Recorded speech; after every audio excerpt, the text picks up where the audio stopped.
Olivia from Renewable Energy Vermont. I just want to let folks know we're getting started now for the webinar on how Vermont's pace is on renewable energy and climate progress. We are going to be recording the webinar, and so we'll get started with that recording now so that we can share it with folks who weren't able to join us today.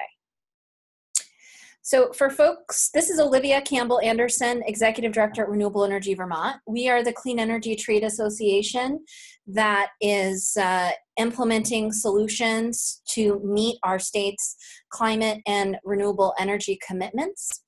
I am thrilled to be joined by Sarah Wolf of the Energy Action Network and Bob Farnham, Bob the Green Guy, many of you know from many events around Vermont, and also his prolific online advocacy for clean energy and climate action. I'm going to turn it over to Bob. He's going to give us some logistical directions about the webinar, and then we'll get started. Hey everybody, it's Bob, and I'm going to tell you about how the standby. Here we go. So you'll notice chat function at the bottom of the screen, and you can click on that and send messages amongst yourselves or to everyone. If you have any questions, just go ahead and post those in the chat box. And other than that, I think I'm going to just hand it back over to Sarah and get started.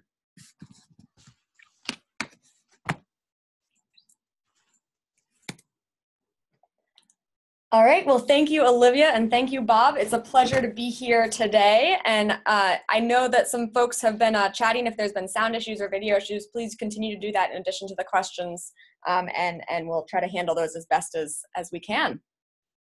So before I jump in, I just want to give a brief overview of who Energy Action Network is and what our model is. We follow the Collective Impact Network model. And so I just want to tell you a little bit about what that is and hopefully help you understand sort of why we're giving this presentation, why I'm giving this presentation, and how Energy Action Network can be a resource for all of you who are working on clean energy, working on renewable energy in various ways. So the Collective Impact Network model has 5 basic components. The first is providing a common agenda, which for us is to end Vermont's reliance on fossil fuels and meet 90% of Vermont's energy needs via energy efficiency and renewables by 2050. That is in concert, in keeping with the state's renewable energy goals, which is intentional. In addition, we collect data and measure results. So we actually track the progress in reaching those goals through our annual progress report, the pathways analysis, and various updates to that work that we do throughout the year. And this piece is really why we're here today, is to share some of those results with you based on our latest annual report, which came out earlier this summer. In addition, we coordinate mutually reinforcing activities, so summits and think tank convenings and work groups to try to actually engage members of the network to move these things forward. And we keep up continuous communication, so making sure network partners and members are aware of the work that's going on in the network to further this shared agenda. And finally, we are the backbone organization for the network. So there's 3 people who actually work for Energy Action Network, one of whom is myself, that support the 4 activities above. So I just wanted to be clear up front. Sort of this is our intent. This is our purpose. We do not engage in advocacy or endorse one particular solution. We try to instead provide a common understanding of where we are and where we need to go to support the organizations that are doing advocacy work and that are engaging in some of these solutions within our network. So with that, I'll get started on a progress update for our energy and climate goals. So first, this data is taken from our annual progress report that came out in June, which was compiled earlier this year. And it's worthwhile to note that even since then, there have been some major updates, and that the slides I'm presenting today have actually included those updates from this summer. So the main update has been that the Agency of Natural Resources came out with revised emissions data for the last 2 years. Previously, and what was included in our annual report was data through 2013, but this summer we had data going through 2015 in terms of our greenhouse gas emissions. As you can see, based on this revised graphic, the emissions have sharply increased over the last 2 years, from 2013 to 2015. Which brings us back to closer to the peak that we were at 2005, and significantly farther away from both the Paris Accord goal of 26 to 28% reduction below 2005 levels, and significantly farther away from the Vermont Comprehensive Energy goals of 40% below 1990 by 2030 and 80 to 95% below 1990 by 2050. So this was certainly disheartening news, and I'll get into more in a bit, sort of how this impacts the analysis that we've done on how we can get there and how this is possible. But just to set the groundwork a little bit more, I want to be clear that we are talking about total energy in this entire conversation. The comprehensive energy plan goals that were set were about total energy, which means not just electricity, but also thermal and transportation. And when we talk about climate, when we talk about emissions, it has to be a total energy conversation, because transportation and building thermal make up together over 70%, or nearly 80% of the emissions that Vermont has. And together with electric energy, together is 81% of Vermont's greenhouse gas emissions. And of course, while our electric generation is significantly less carbon intensive, we know, and we'll get to more in the future, that renewable electric generation is very important as one critical piece of the puzzle for reducing the emissions in the transportation and the building thermal section. So we really need to talk about all three sectors, and we're going to focus on sort of all three sectors together here at the beginning of the presentation, and then dive in a little bit more into each sector specifically as we go forward. I'll note very quickly that at the bottom left-hand corner of the slides, there are page numbers. These correspond to the page numbers in our annual report.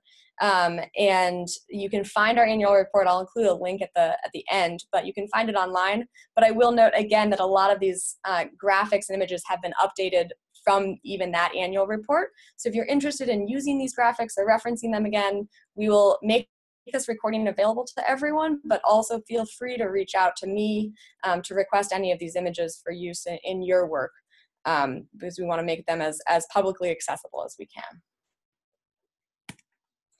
So we wanted to, again, set a baseline for where we are today in this report. And there is a perception that we've done a huge amount of work and we've made a huge amount of progress in renewable energy, which is absolutely true, and there's no intention to undermine the work that has been done. But we also have a long way to go. Our total renewable energy profile right now is just 20% of our total energy. And that's particularly driven by thermal and transportation, which are 20% and 5% renewable respectively. I'll make a quick note. Again, electricity, we've done a lot better. You'll note here that 43% is significantly below the 55% that we know we're at because of the renewable energy standard, or above 55%. But this is talking about source energy versus site energy. So that electricity is calculated using source energy, which takes into account, as it says at the bottom, efficiency and transmission losses that occur when converting energy sources to electricity. So it looks at that source of the energy rather than the end use energy, which is what is used in the renewable energy standard. So this corresponds with the 55% plus that electric utilities have generated from renewable sources as well. Just looking at it in a different way, that shows that the end impact is still less renewable than we want to be. So as part of this analysis of showing where we need to get to, particularly in terms of our 2025 emissions targets, which are both the Paris Climate Accord emissions targets, as well as the emissions targets found in the Comprehensive Energy Plan, EAN originally conducted an analysis of one path of how to get there using known drivers, using known technologies that are tested and tried and known about and already working within the Vermont energy landscape. So we call these the top 10 drivers, things that we know have been proven to work, have been proven to work for Vermonters and in Vermont. and calculated how many of each of these we would need by 2025 in order to reach these goals. After the latest analysis from ANR came out, we realized we had to increase these significantly. The new 2015 numbers demonstrated that Vermont would have to do 62% more than what was modeled originally to meet the Paris targets and the emissions goals.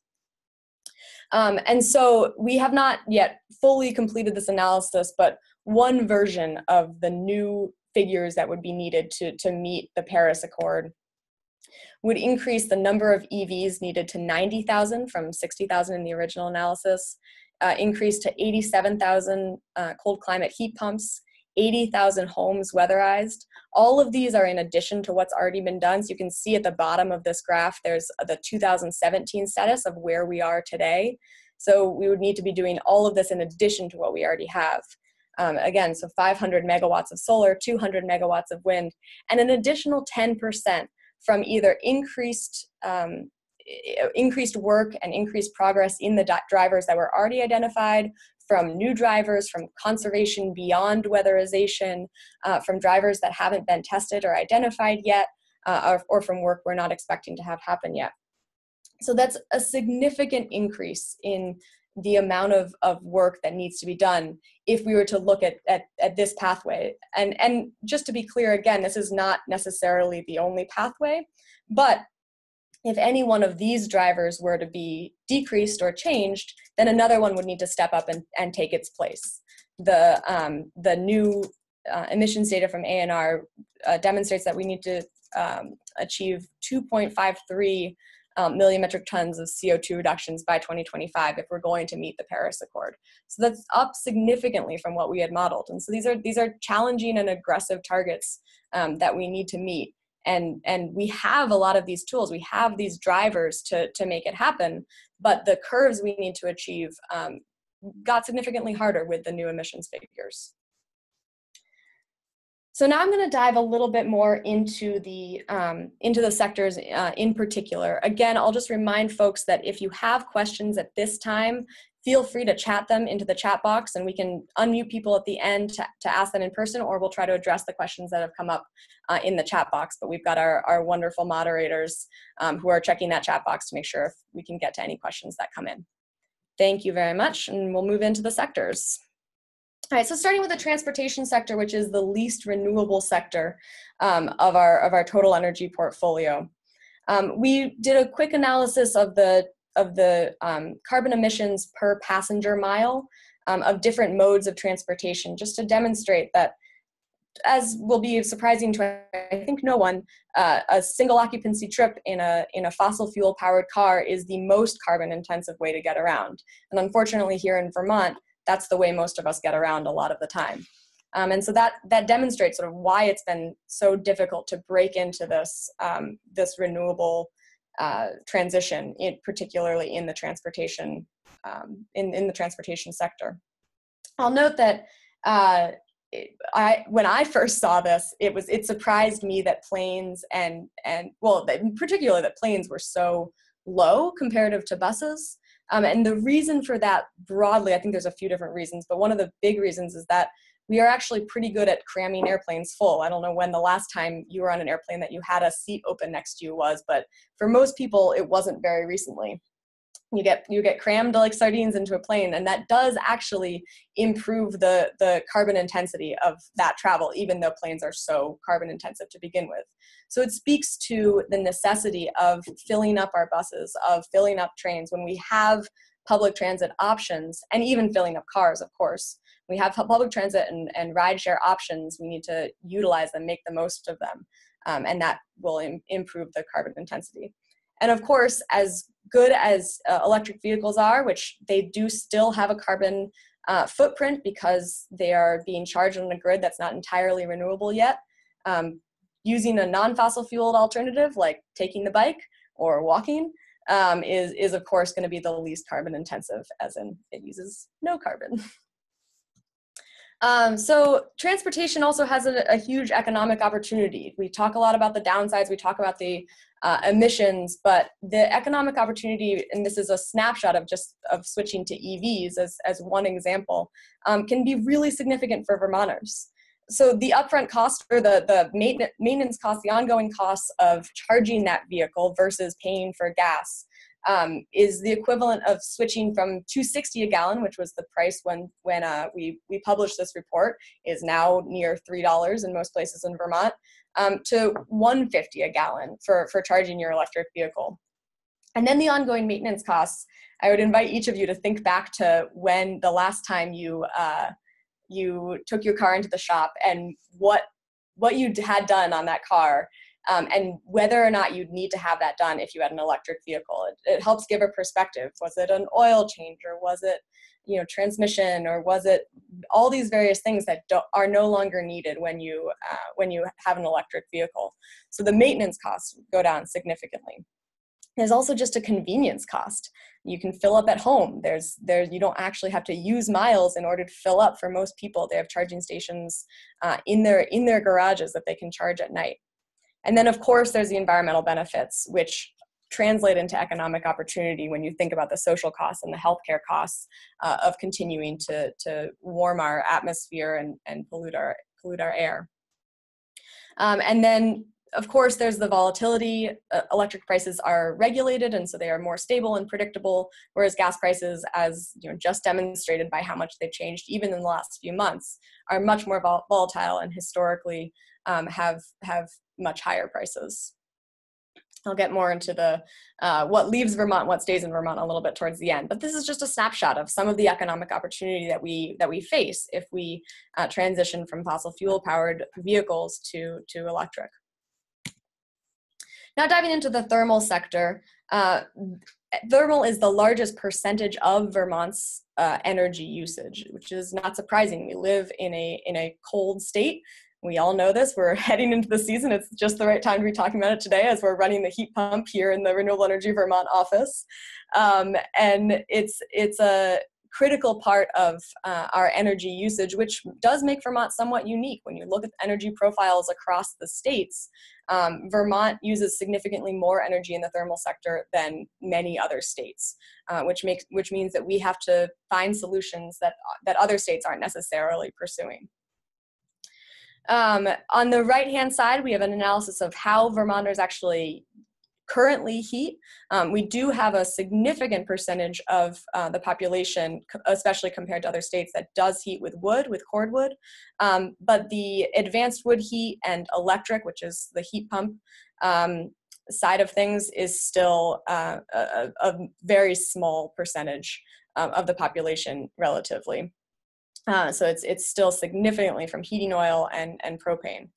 And again, to get into I'm actually going to skip that one and come back to it, and to get into the economic opportunity, the costs of those fossil fuels are much more volatile and tend to be, historically, have been much higher than the costs of the renewable fuels. So on the bottom of this graph, the thicker lines are the renewable fuels, the wood chips for commercial advanced wood heating installations, the wood pellets for residential advanced wood heating installations, and cold climate heat pumps. The electric costs of running those are the lower and much more stable lines on this graph. Whereas, in particular, propane, which is often used for low-income households, particularly for mobile homes, that's the most expensive and the most volatile fuel prices. And that's what a lot of Vermonters are tied to, which leads to lack of predictability and significantly higher costs. Going back to weatherization, this is a graphic that wasn't included in our annual report, but I wanted to spend a little bit of time on this. This is illustrative. As I say here in the red, we haven't yet revised this based on the new emissions data, so we're going to be doing that soon, and we'll be sharing it more broadly at that point. But this was a demonstration of whether we're on the right track for these pathways if we were to try to meet the Paris Climate Accord. And weatherization was an illustrative example to say, we've really been pretty much flat. We've been doing about 2,000 homes a year for weatherization. And if we were going to reach at that point, the 60,000 homes path that we had analyzed to get to Paris, we were going to need to start bending that curve quickly to get to more like 7,500 homes a year, ramping up in order to get to 60,000 additional by 20,000 or 80,000 total homes by then. So this was, again, illustrative, but we are starting to do this for all of the drivers, and what we're finding is that for electric vehicles and for cold climate heat pumps, the ramp rates have been encouraging. Historically, we've seen the kind of year-over-year growth that indicates that the curve is bending in the right direction. For weatherization and for advanced wood heating, that hasn't been as true. The curves have been less existent. It's been a flatter historical growth trend. And those are areas that if that version of the pathway is to be met, those curves would need to be bent. So now diving into the electric sector, again, just to reinforce that we're talking mostly about source energy here, but we did a comparison on this slide between site energy and source energy to just demonstrate that difference, and reminded folks of the definition of those two here. But on the right-hand side, we've got the breakdown of where we do currently get our renewable energy from and our fossil fuel energy from. Most of the energy still comes from the regional grid, which is still largely non-renewable. And then beyond that, we get a significant amount of our energy from biomass, from Hydro-Quebec, other hydropower, and then smaller percentages from wind and solar. In the last few years, there has been a decline in solar that's been both applied for and installed. And you can see the breakdown here between the different size categories, the under 500 kW and over 500 kW for both applications in blue and installations in green. This has flattened, it seems like, for this year, or rebounded slightly. To date, there have been 55 megawatts or 58 megawatts of solar that's been applied for. This is, again, the blue, the applied for, not installations yet. To date, so as of September 1st of 2018. So it's looking like it is on trend to be a little bit higher than 2017, probably between 2017 and 2016 figures. But again, the revised analysis for the pathway to reach Paris by 2025 shows 500 megawatts of new solar would be needed to be installed between now and 2025. Which is, still a significant amount in addition to what we have. And as we look at those yearly ramp rates, understanding what we need to do and how we need to keep that curve bent will be critical to understand whether that's possible and how it's possible. Only you can see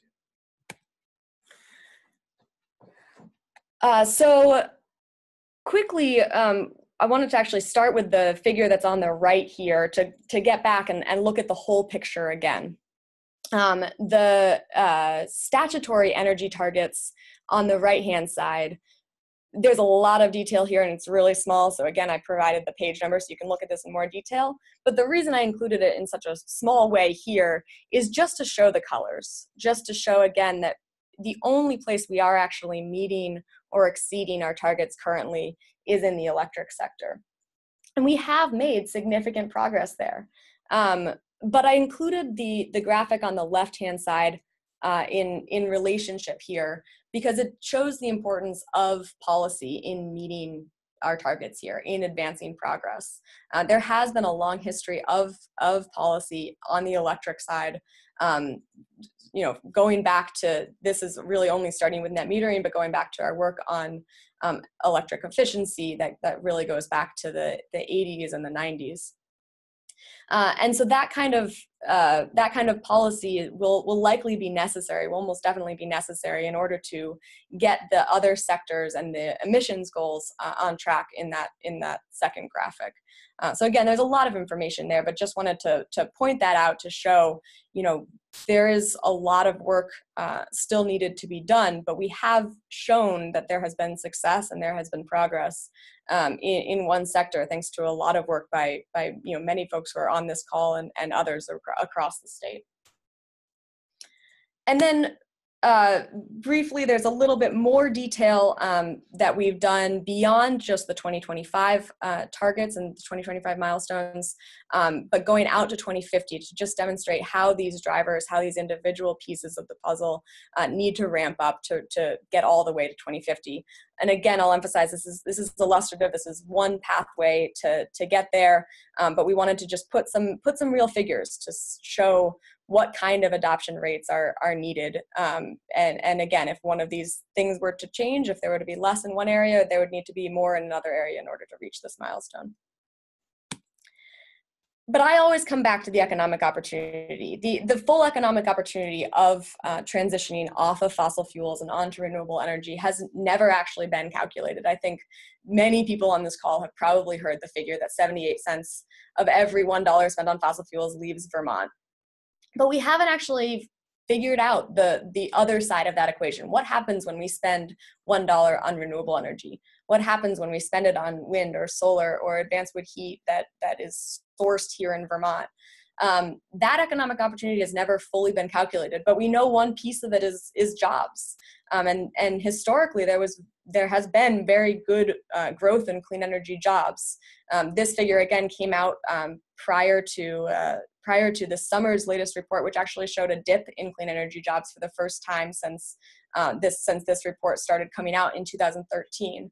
But historically and going forward, these jobs will continue to be a important economic driver for the state, and the additional benefits beyond that, in terms of healthcare costs and the total economic benefit of keeping more of our energy in state or within even our region, really haven't been calculated, and that's something that EAN wants to and is starting to dig into more. So we will certainly be in touch once we are able to do that analysis. But it's exciting. It's the positive part of this story for me. I think there's a lot of challenge and certainly some barriers that we've identified, and it's disheartening to see us moving in the wrong direction. But the opportunity and the potential benefit to Vermont is what is the positive story of all of this for me. Just a few last brief notes before I turn it over to Olivia. First, this data is available at the local and the regional level at the Vermont Community Energy Dashboard.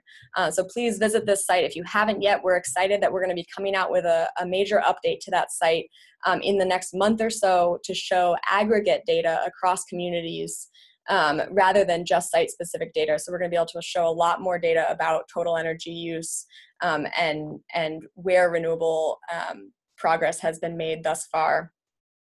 In the coming month, and we'll certainly be in touch about that. And then finally, please feel free. We encourage these graphics and this data to be used as much as possible, so that this can be a foundation for everyone who's doing this important work. So if you have a way that you'd like to use this, if you'd like to use a specific graphic, if you'd like to share something on social media or whatever, please get in touch. You can find the original version on our website at that link. But if you saw any graphics in this presentation that you want to use, just don't hesitate to send me an email at the email listed below, and I'd be happy to share those with you. With that, I'm going to turn it back over to Olivia. Thanks, Sarah. That's an incredible amount of information you just shared with us. It really helps to set the frame and have a sense of what's been accomplished thus far, but how much farther we have to go. Before I turn and talk about what's ahead with policy opportunities, we did get a question from Kurt McCormick, who had a question about, is waste when you were talking about waste energy, you're referring to landfill methane, or was there any other waste that you're referring to? I think Kurt was talking about the electricity use in the waste slide. I think if I'm understanding the question correctly, this was in the total energy breakdown of where greenhouse gas emissions were coming from. I believe if that's correct, and Kurt, you can chat back if that wasn't correct. I believe that was landfill methane only, not transportation of waste and recycling, because the transportation of the waste would fall into the transportation category. And it sounds like I did answer that question, but yeah, that's where that came from. It's just the landfill methane in that category. Okay. Well, what I'm going to do, this is Olivia from Renewable Energy Vermont. I am going to talk about some of the policy opportunities ahead and events that are coming up where we can use this information to inform our recommendations and decisions that we make. So looking at what we know in the best available data that EAN has put together so succinctly for everyone. What are we looking at coming ahead in the next legislative session, and then in the next couple of years and beyond? Vermont definitely needs to establish a point of sale electric vehicle incentive. We're one of the few states in New England that doesn't have one. I believe it's just Vermont and New Hampshire that don't help more folks get access to and benefit from electric vehicles directly. And we do have an immediate opportunity where the state could direct the money that's coming in from the state settlement, not the federal settlement, but the state settlement from the Volkswagen emissions Dieselgate lawsuit. It could put that money in the Clean Energy Development Fund that's already set up in statute and has an independent board, which could create initiatives and programs to have rebates or sales tax exemption and point of sale to help more people access the benefits of electric vehicles. That's definitely an immediate need, and that would have a significant climate impact, as you saw from the data, to get more folks into electric vehicles. And we also have next year, we need the legislature to reauthorize, and we would also encourage expanding, perhaps, doubling the gross receipts tax. This is an essential funding source for low-income weatherization and renewable energy improvements. And I know that will be a topic that is up for necessary legislative action next session. We have made some good strides towards our renewable electricity commitments, but we have a far way to go, and some of the data shows that we're starting to slide backwards with recent changes to net metering and challenges in the permitting process for renewable electricity projects. So we want to make sure that we are maintaining and simplifying net metering, which gives customers the opportunity to generate their own renewable electricity, standard offer, which is a competitive procurement mechanism for renewable electricity, and the RES, which is Vermont's renewable energy standard, because what we know is that we have the ability to achieve 100% renewable electricity. There's no reason to be slowing down our progress toward that goal. Secondarily, we should perhaps be looking at how the state is spending its funds for consistency with our comprehensive energy plan and our climate commitments, particularly when we think about the transportation budget and the state's capital investment. Are those investments being made in a way that maximizes our, a lot of times this is long-term infrastructure. And so we want to make sure that we are maximizing the opportunity with how we're spending those dollars to achieve the best outcome for both the short and long term for all Vermonters. There also is right now, last year, the legislature required their joint fiscal office to do an independent economic analysis around carbon pollution pricing and different economy-wide decarbonization mechanisms. And so a consultant has been hired to undertake that study. There are actually going to be some public forums coming up. The first one, September 26th, 5 o'clock at the State House. The second one is Thursday, September 27th at Billings Farm in Woodstock, also at 5 o'clock. But once we get the results of this study, that'll be coming in at the end of the year, maybe early next year, decision makers need to step up and take those results and take action, advance the policy that best suits Vermont's needs. We also have an opportunity with new technology, improved technology with automated wood heating. Last year, we're thankful that the legislature put in a 2-year exemption to the sales tax for advanced wood heating systems, and helped to bring some funding back into the Clean Energy Development Fund that was previously transferred away.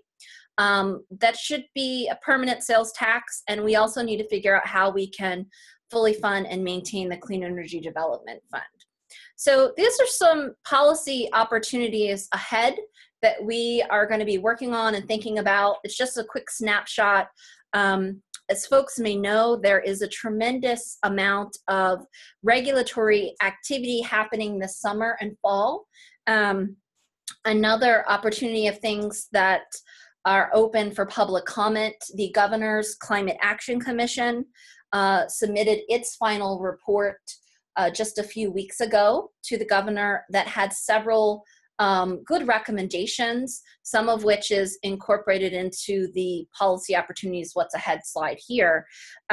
Comments are being accepted through September 30th to go to the governor about it, so you can give your feedback on the Climate Action Commission's recommendations and reports, what's missing, what's good about it, what do you think the governor needs to take from those recommendations and move forward, and what can the legislature do as well. There are also several open dockets at the Public Utility Commission, which REV is involved in. Electric vehicles, there'll be a day-long workshop on electric vehicles October 1st here in Montpelier. Comments are currently open on the standard offer program through October 5th. All of the utilities have submitted their first year of compliance reports with the Renewable Energy Standard, and those have been submitted to the Public Utility Commission. So comments are now open on RES compliance. So that's quite a bit of activity about what's coming ahead on the policy and what's happening now. I'm going to go to the, there's some new customer opportunities, if in case you had not heard about them.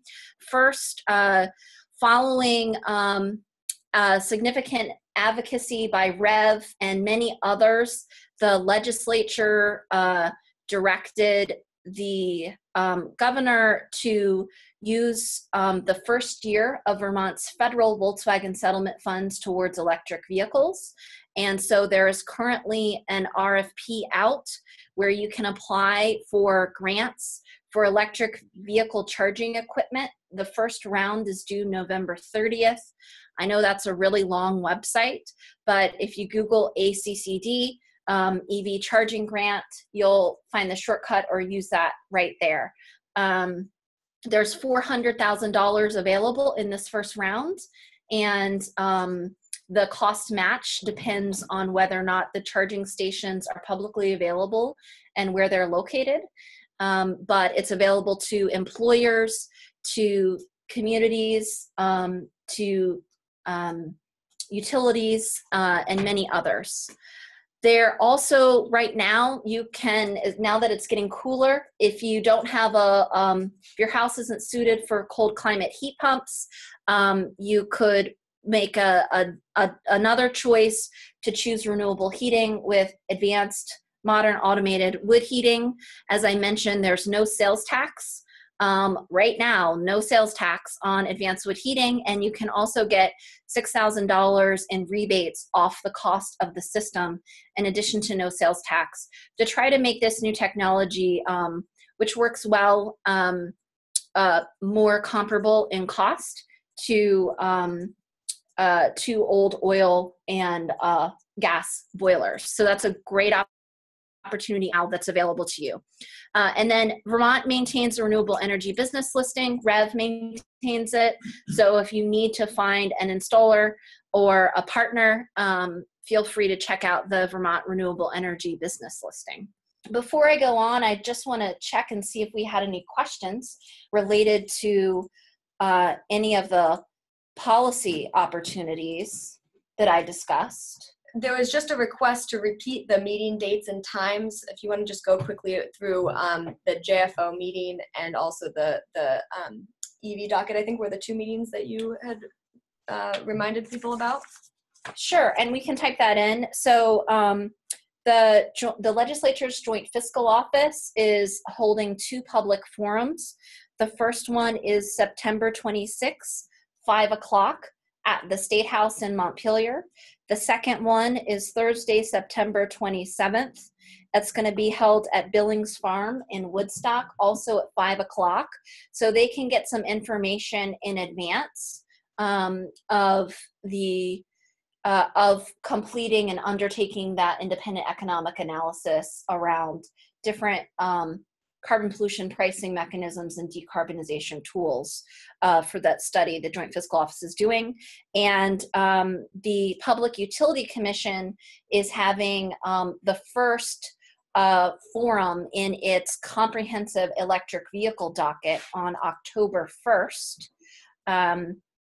Starting, I believe it's going to be at 9:30 to 4 o'clock. It's going to be all day on October 1st. Right now, they have it slated for the Public Utility Commission's hearing room. I think they're going to need to get a larger room, though, so stay tuned to our emails for updates about that. And there were some other policy questions? There were other questions on the data, but I think finish up and then we can get to those. Okay, great. Well, so what's also ahead is it's time to vote, Vermont. Early voting has already begun. So we have some resources on our website where we encourage folks to take the Clean Energy and Climate Voter Pledge. We also help to make sure that candidates who support 100% renewable energy get to the State House, because what we know, we have the technology, we have the tools, but we need political leadership and will. And so we ask that you think about supporting the REV PAC. You can learn more information on our website there so that we can make sure that we have elected leaders in the state legislature and in our statewide offices that are committed to helping us all achieve these critical actions and goals. We also have the REV conference that's coming up October 18th and 19th in South Burlington. We are literally adding speakers and sessions to session details to the website every day. So check that out, revconference.org, October 18th and 19th. We hope you join us. We've got an incredible lineup of speakers. On Thursday, Gordon Van Wheely from ISO New England will be joining us. Friday, Catherine Hamilton, who is a co-star of the infamous Energy Gang podcast, hosted by Green Tech Media, and has had incredible experience advancing renewable energy and energy storage solutions from a policy perspective in Washington, D.C. Also on Friday, we've got a great conversation with the Public Utility Commissioners. Lorraine Akapa is joining us from Hawaii. Folks may know that Hawaii was the first state to adopt 100% renewable electricity standard, or RPS. Abigail Anthony will be joining from Rhode Island, and Vermont's own PUC Commissioner Margaret Cheney will be joining us. So let's turn to other questions that we had before we log off. Yeah, and there were a lot of questions that came in, and I appreciate the thoroughness of them. I will probably not be able to address all of them today in the 10 minutes or so that we have left, but I'm going to try to get to as many of them as I can. But I wanted to start out, there was one just brief question on what's the current number of EVs that we have today from which we need to increase. And all of those numbers are on the bottom of that top 10 drivers chart, which I think I can get back to, so forgive me as I go quickly through these slides. So right there along the bottom, so the 2017 status was 2,300. It's a little above that now, but that's where we're starting from, is 2,300 EVs. And there were a number of comments about other transportation solutions, and I want to just emphasize that that's absolutely true. We've got 3 transportation solutions that are accounted for in these drivers that are, again, known and proven to work in Vermont and have a history of success here. But again, we identified that there's this additional 10% of progress that we need to make from solutions that are beyond these drivers, but from increased efforts within these drivers. That may include things that haven't yet taken hold in Vermont, or expansions to services that are currently being offered, particularly in the public transit realm. There were a number of questions about the emissions data, in particular as it relates to Hydro-Quebec and the emissions portfolio there. I will just note again, in this analysis, and in this analysis, we were looking at emissions. So we do look at both the fossil fuel and the renewable profile of Hydro-Quebec separately, and we do take into account what the real emissions profile is based on those sources. And then there was an additional question on the renewable slowdown that we referred to. Again, this is in this slide here, and the time frame over which that occurred. The time frame that we're referring to here is just represented in this graph. In 2016 and 2017, the number of applications in terms of their megawatt capacity decreased in 2016 and 2017. And again, we're seeing 2018, there potentially being some rebound, but it's unclear yet, as we're still obviously partially through that year. There was an additional question that I'll address quickly about how much additional electric generation would be needed to meet these drivers. Sorry to keep on going back and forth here. But to meet these drivers, in particular the electric transportation and heating drivers, electric vehicles and cold climate heat pumps. And I will say from EAN's part, we haven't done this full analysis because so much of how much electric generation will be needed depends on how these technologies are adopted, in particular when vehicles are being charged, when heat pumps are being used, as well as the adoption of energy storage to be able to even out renewable generation. So we haven't done the full analysis of that, load forecast and how it fits into the existing utility portfolio. But of course, know that the more that the solar and wind that's represented here is necessary just from an emissions standpoint to in this pathway to reach this Paris target, and any renewable electricity that we generate in state prevents us from capturing any increased load from electrification from the regional grid, which is still largely fossil fuels. So I would hope to have a more detailed answer to that at some point, but that's what I'll say for now. I think those are all the questions that I can answer today. We've got just a couple more minutes. Is there anything else, Olivia, that you want to address before we close up? I think, do we want to unmute in case anyone wanted to ask a question, not through the chat? Anybody that wants to do that can simply raise their hand and we can let them in to ask a question. Okay. Yeah, and I see that there are quite a few folks that are making comments about changes on are we maximizing the opportunity with our existing building infrastructure and for efficiency and renewable electricity generation? One of the challenges I know several folks are experiencing is related to changes in the net metering rule, where we have now net metering 3.0, which took effect in July 1 of this year. And so there's been quite a bit of discussion around limitations to folks, around definitions of what's a customer, and can we make sure that we get renewable electricity generation on all the rooftops that are able to support them. So I know that that is a policy barrier to accomplishing that need. Any other questions? It looks like we're pretty good. We again look forward to seeing everyone at REV 2018, the Renewable Energy Vermont's annual conference, October 18th and 19th.